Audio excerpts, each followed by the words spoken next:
Good day, football fans from all over the world. Football is back officially. The English Premier League has resumed. German Bundesliga resumed, and we also have the French League resuming. Football is officially back, and it's football season once again. And we just saw the game between Manchester City and Chelsea at the Stamford Bridge. It was not a good starting for Chelsea new coach Enzo Maresca.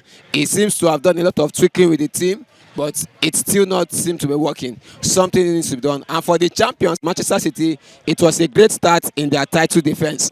But we saw they started slowly, but they brought in the big guns later. So, but all in all, it was a good game of football for the neutrals. And we are going to ask for fans' reactions in this place. So, come with us is Mr. Dave, a very good football fan. Good to see you again. Yeah, good to see you too. Welcome back to the show. All right, so how was the game for you generally?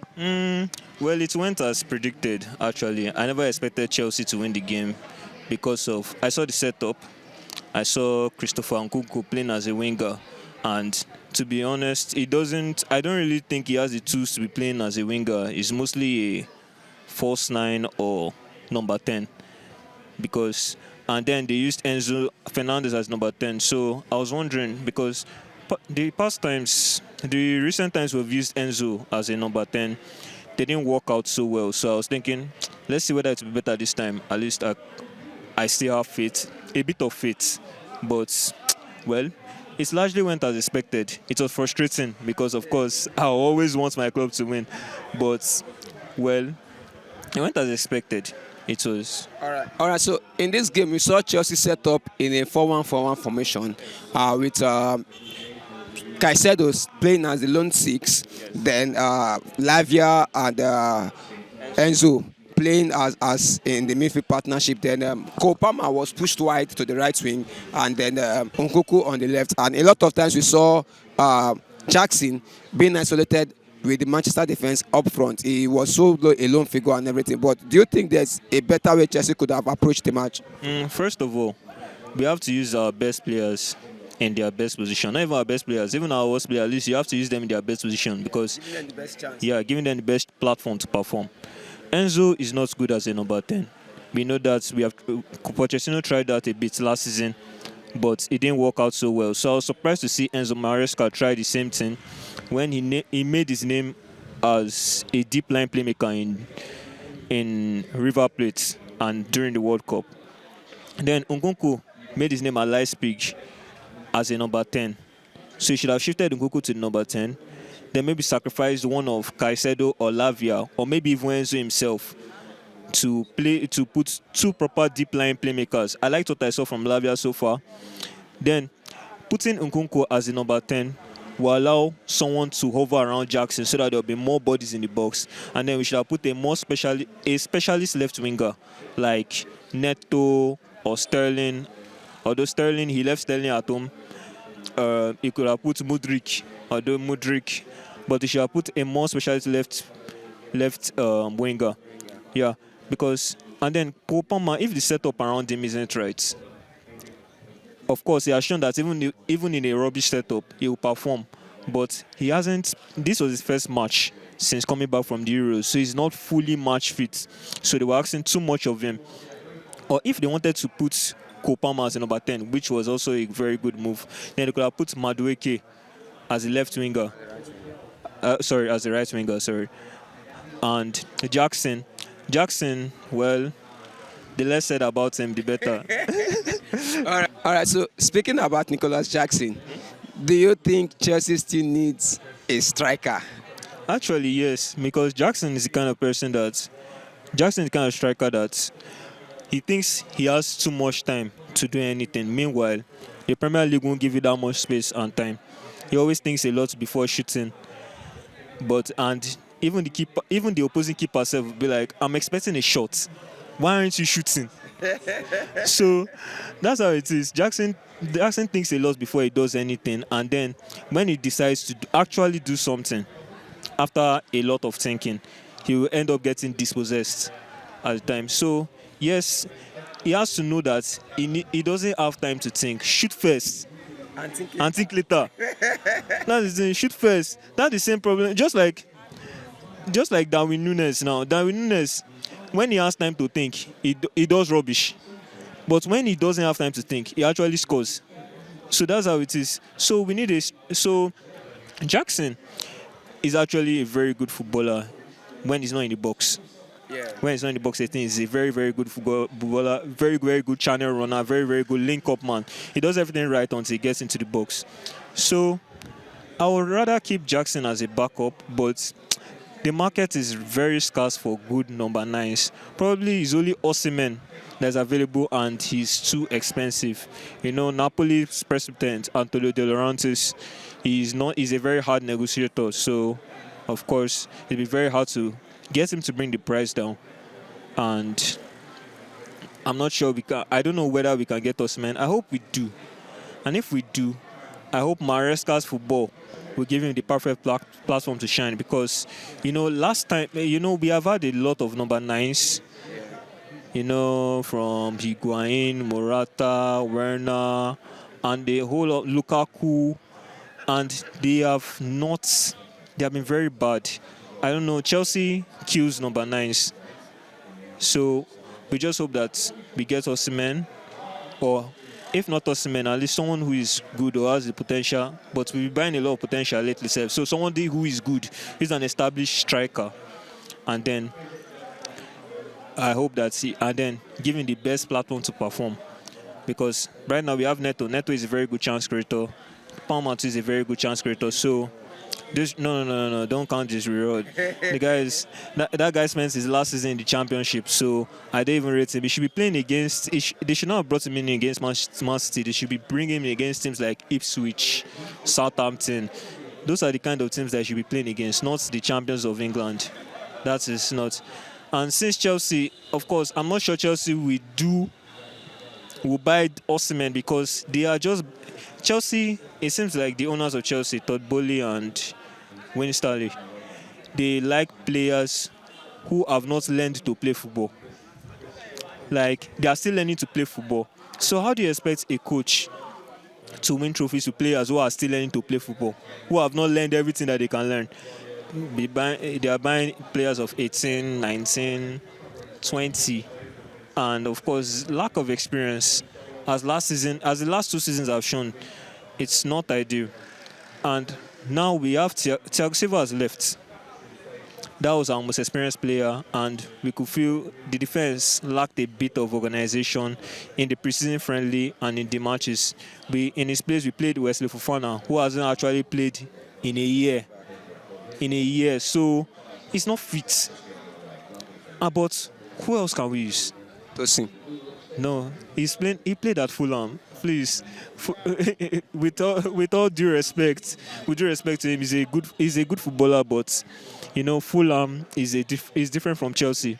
Although last season, well, we are both in mid-table, so we are both mid-table clubs now. Yeah, so speaking about this striker issue, there was a deal for Samu Omorodion, who we saw in the Olympics for Spain, and he gave a good representation of himself. But somewhere along the way, the deal broke down.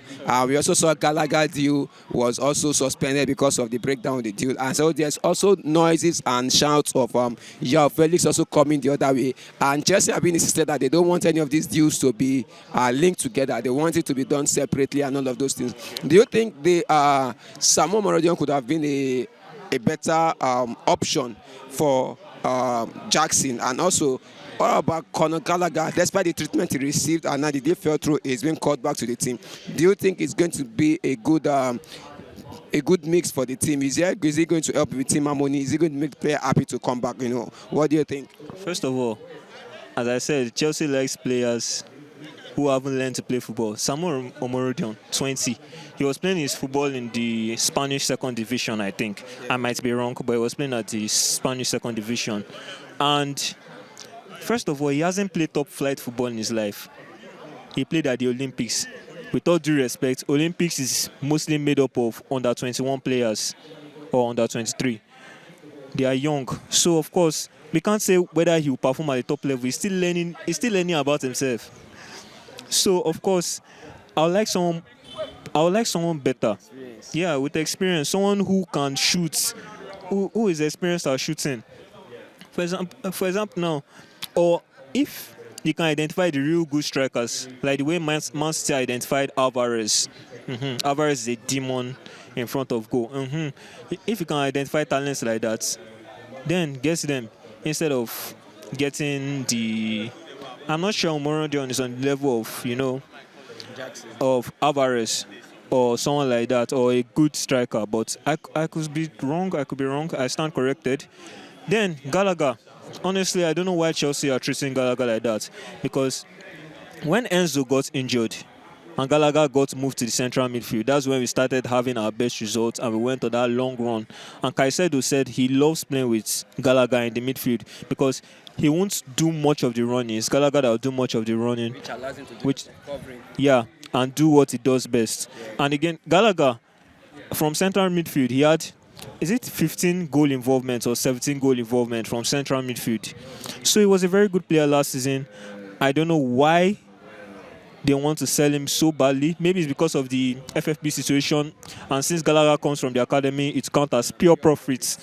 So that's the only reason, because I don't see why Gallagher should be forced to leave Chelsea. First of all, he's been in Chelsea for years. He bleeds Chelsea. He knows what it means to be Chelsea. He was our captain last season when Reece James was injured, and he plays with Chelsea with a passion that I did not see today. None of the players played with the same passion as Gallagher. So I don't know why they are forcing Gallagher out, but all the best for him wherever he goes. He deserves a club that will treat him better than what Chelsea gave him, because it's very disappointing what Chelsea have done to him.